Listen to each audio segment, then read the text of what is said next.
马泰安溪这崩山湖呢溢大水，各县市是继续咧斗找人。高雄市特殊大队是发现一只狗仔呢掉伫烂土内底，3、4个队员是用手去甲挖，连续挖40分钟，才甲这只狗仔甲救出来。另外，这台南的特殊队呢，嘛救出一个行动无方便的居民，帮助伊就医。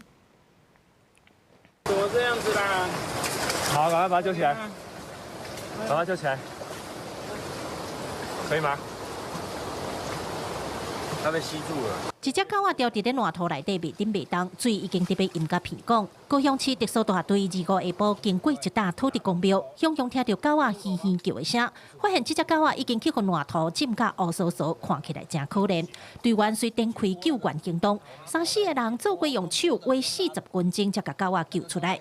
特殊队家己带回来指挥所，身躯洗好清气了后，就交给随队支援的兽医师治疗。体温的话有点偏高一点点，怀疑是有在泥泞中有吸入性肺炎的可能性，所以在施打皮下点滴的同时，我们还要给予抗生素。买手这只狗仔由花莲当地动物病院接手，也发现狗仔有晶片，暗时要联络到主人。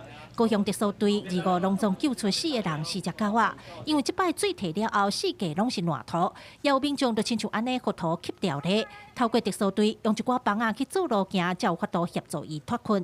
另外，台南市特殊队伫光复乡中山路，要协助这位行动不便的民众就医，因为伊厝内底拢是烂土，队员也就地取材，用木仔门倒面来铺路，一路用菜甲人接出来顶下卡，顺利送去病院。没有，这个是伤痕，这个是伤痕，伤痕。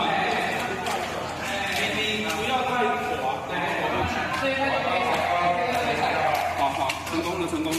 救灾行动无分性命不长，目前投入光复救灾搜救人员已经超过400人。今仔日除了持续找找失联的11位民众以外，指挥中心也甲找找范围搁扩大，希望会当有好消息。